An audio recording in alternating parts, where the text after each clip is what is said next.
नमस्कार साथियों, मैं अंकित फोगाट, केंद्रीय मानव अधिकार सुरक्षा संगठन राजस्थान का प्रदेश उपाध्यक्ष। साथियों, आज अपन बात करते हैं जो महिलाओं पे घरेलू हिंसा होती है, मतलब ससुराल पक्ष द्वारा महिला को परेशान किया जाता है, उसके साथ मारपीट की जाती है, उसको घर से निकलने के लिए मजबूर किया जाता है, दहेज के लिए प्रताड़ित किया जाता है। अगर वो नौकरी करना चाहती है और उसको नौकरी नहीं करने देते हैं, उसके खुद के पैसे हैं और वो पैसे खर्च करना चाहती है, वो नहीं करने देते हैं, उसको अश्लील वीडियो या अश्लील फोटो उसकी बिना परमिशन के उसको दिखाई जाती है, उसको बेटा ना होने या बेटी होने इस वजह से उसको परेशान किया जाता है, दहेज के लिए परेशान किया जाता है, उसके साथ गाली गलौज की जाती है, अपशब्द उसको बोले जाते हैं। तो ये सारी की सारी चीजें घरेलू हिंसा के अंदर आती हैं।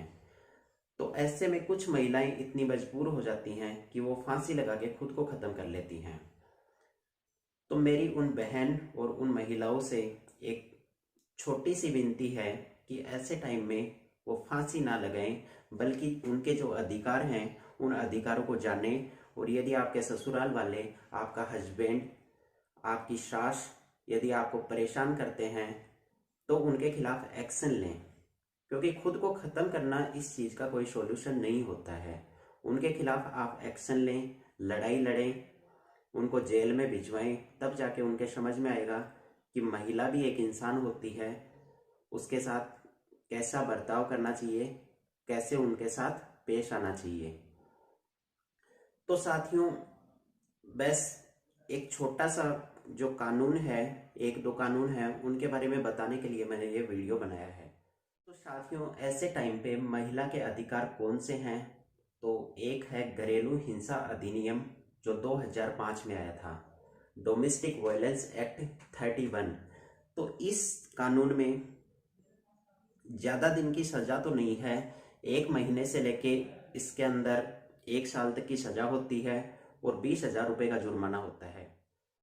फिर भी अपन इसके थ्रू अपनी शिकायत दर्ज करते हैं और वो बंदा यदि कोर्ट के चक्कर लगाता है तो उसको समझ आ जाता है कि महिला के साथ कैसे पेश आया जाता है, किस तरीके से उसके साथ व्यवहार करना चाहिए और मैंने क्या गलती की।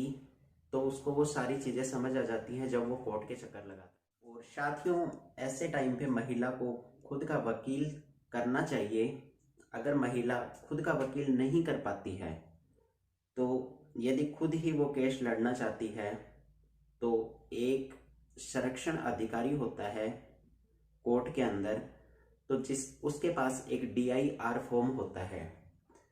तो उस फॉर्म में उसको पूरी डिटेल फिल करनी होती है कि किसने घरेलू हिंसा की, कैसे की, किस तरीके से उसको प्रताड़ित किया और उसके साथ क्या क्या हुआ, कैसे हुआ, ये सारी चीज़ें उस फॉर्म के अंदर फिल करनी होती हैं और उसके बाद उस फॉर्म को कोर्ट के अंदर जमा करवाना होता है। अब जमा करवाने के 3 दिन बाद वो फॉर्म जाता है मजिस्ट्रेट के पास और मजिस्ट्रेट ससुराल पक्ष वालों को या जिसने भी प्रताड़ित किया उसके पास नोटिस भेजता है। 3 दिन के अंदर तो वो नोटिस भेजेगा और 60 डेज के अंदर वो एक तारीख देगा जिसके अंतर्गत मतलब ससुराल पक्ष वालों को वहां कोर्ट में मजिस्ट्रेट के समक्ष, मतलब दोनों पक्ष को वहां कोर्ट में मजिस्ट्रेट के सामने पेश होना पड़ेगा। और यदि वो पेश नहीं होते हैं तो डायरेक्ट मतलब एक तरफ से केस को विजेता घोषित करके और दूसरे लोगों को, दूसरे पक्ष को कोर्ट अपने आप सजा दे देगा। और एक और कानून है हिंदू मैरिज एक्ट, जिसके अंतर्गत महिला मेंटेनेंस मांग सकती है। मेंटेनेंस का मतलब भरण पोषण, मतलब यदि उसका बच्चा है या बच्चा नहीं है तो खुद का जीवन चलाने के लिए वो हिंदू मैरिज एक्ट के अकॉर्डिंग भरण पोषण मांग सकती है अपने हस्बैंड से। तो उसका हस्बैंड जिस तरह की जॉब करता है उसके अकॉर्डिंग कोर्ट उसको यह आदेश देता है कि आपको इतने रुपए अपनी वाइफ को भेजने हैं। तो उसके अपने आप समझ में आ जाता है कि वाइफ उसके पास भी नहीं रहेगी काम भी नहीं करेगी और पैसे भी देगा, तो उसके अपने आप ही समझ में आ जाएगा। क्यों, ये छोटी सी इन्फॉर्मेशन थी कि जिन महिलाओं के साथ अत्याचार होता है वो फांसी ना लगा के अपने अधिकारों को जाने, लड़ाई लड़ें और उनको भी सबक सिखाएं जिन्होंने आपके साथ गलत किया। और ये वीडियो अच्छा लगे तो इसको शेयर ज़रूर करना।